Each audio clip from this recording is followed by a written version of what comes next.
Fala, turma! Que legal ter todo mundo aqui para a nossa revisão de biologia. Hoje a gente vai explorar um mundo gigantesco e fascinante dos animais invertebrados. Esse guia foi pensado com todo o cuidado para a galera do ensino fundamental revisar tudo de um jeito super dinâmico e direto ao ponto. A ideia é que ele é um verdadeiro arquivo mental, gaveta por gaveta, para ninguém esquecer as características biológicas principais de cada grupo. Então, vamos mergulhar nessa? O nosso roteiro de hoje é bem direto. Primeiro, o mundo dos invertebrados. Depois, magia e perigo no mar.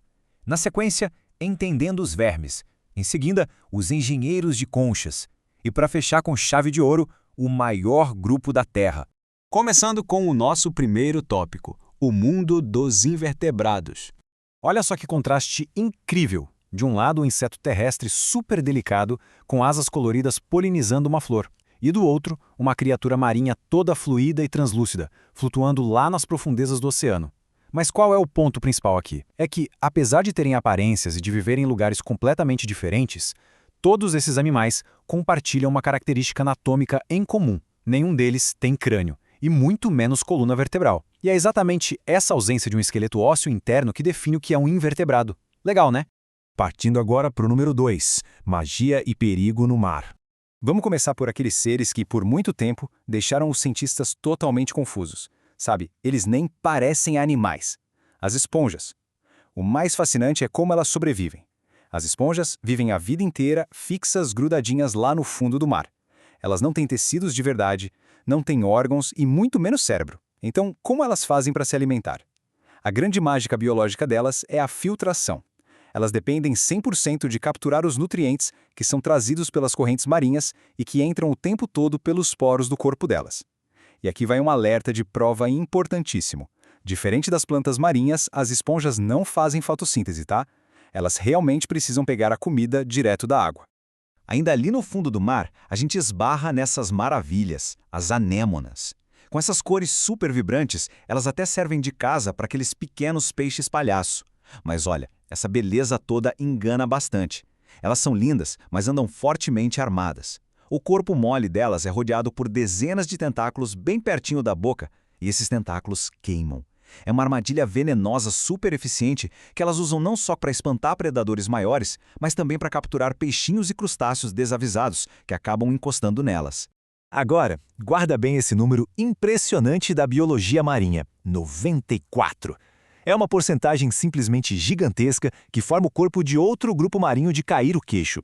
É até difícil acreditar que um organismo tão complexo seja feito quase inteiramente de água. É claro que estamos falando das hipnotizantes águas-vivas. Elas são feitas de exatos 94% de água. Diferente das anêmonas ou daquelas esponjas que vivem paradas nas pedras, as águas-vivas são viajantes livres. Elas nadam com uma leveza absurda, dando pequenas contrações que criam jatos de água através daquele corpo gelatinoso que parece muito com um guarda-chuva. Mas a regra de ouro na praia todo mundo já sabe, né? Aqueles tentáculos longos soltam substâncias químicas que causam queimaduras bem feias na pele humana. Então é olhar, achar bonito, mas manter uma boa distância por puro respeito. E temos mais um número fundamental para a sobrevivência global: 25. 25%. O que será que essa porcentagem significa quando a gente pensa na ecologia do nosso planeta? Essa taxa gigante é exatamente a quantidade de vida marinha que vive e depende dos recifes de coral. Os corais são, sem dúvida, os grandes arquitetos dos oceanos. Eles vivem em enormes colônias e, com o passar do tempo, vão construindo um esqueleto rígido de calcário, formando aquelas imensas estruturas debaixo d'água. É lá que os peixes encontram abrigo, comida e até um berçário seguro. Mas preste muita atenção neste detalhe que despenca nas provas. Os corais são extremamente vulneráveis. Qualquer mudança de temperatura na água pode causar aquele temido branqueamento, que, infelizmente, pode acabar com a colônia inteira. E mudando de cenário, chegamos no tópico 3, entendendo os vermes. Vamos falar de anelídeos e parasitas. Para não bater o desespero na hora da prova, a melhor tática é separar muito bem dois grupos que são super diferentes. De um lado, a gente tem os anelídeos, que tem a famosa minhoca como grande estrela. Eles têm um corpo mole, compridinho, mas a palavra-chave para nunca esquecer é segmentado. O corpinho deles é todo feito de pequenos anéis. Eles são inofensivos e fazem um trabalho fantástico nutrindo o solo. Agora, do outro lado da balança, a gente tem os vermes de corpo liso. Muitos deles vivem como parasitas, sabe? Sugando energia de outros seres vivos. Exemplos famosos são a lombriga e a solitária, que adoram morar no intestino e podem causar doenças bem complicadas.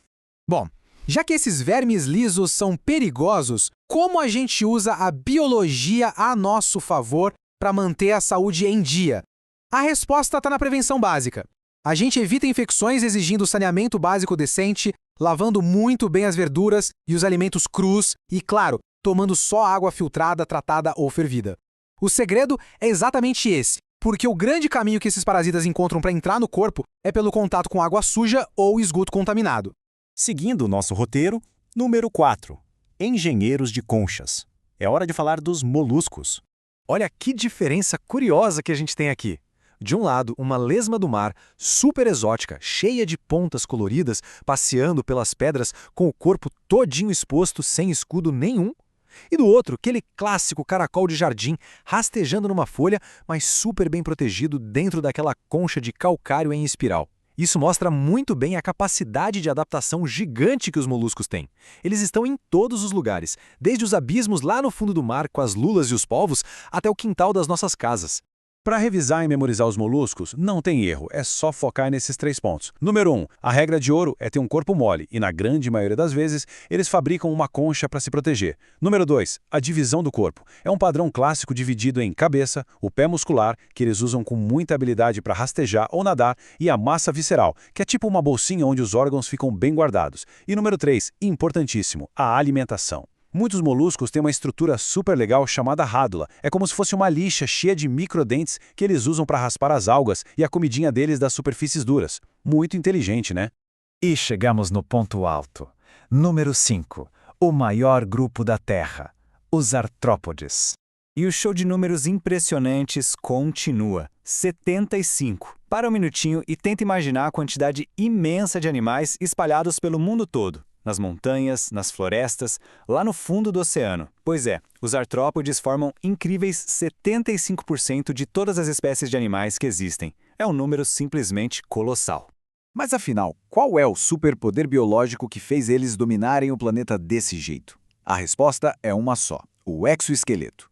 Essa é uma capa protetora externa, super dura e muito resistente, que blinda o corpinho deles de fora a fora. Funciona literalmente como uma armadura tática biológica. É o exoesqueleto que impede que as células deles ressequem e protege todos os órgãos vitais. Foi exatamente essa proteção pesada que permitiu que insetos, aranhas e outros parentes não apenas saíssem da água, mas conquistassem espetacularmente os ambientes terrestres.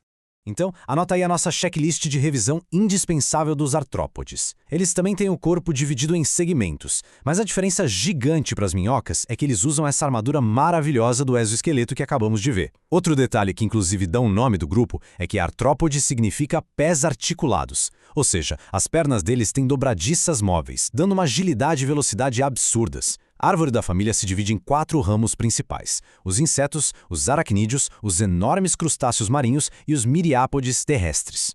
E esses 4 grupos dão um verdadeiro show de adaptação. A gente vê a leveza dos insetos, que são essenciais para o equilíbrio ecológico quando polinizam as flores, como as borboletas. Temos os ágeis predadores da turma dos aracnídeos, fazendo aquelas armadilhas complexas no alto. Tem os miriápodes rastejando com suas inúmeras pernas pela madeira úmida. E não dá para esquecer os caranguejos e outros potentes crustáceos cortando a lama e a água.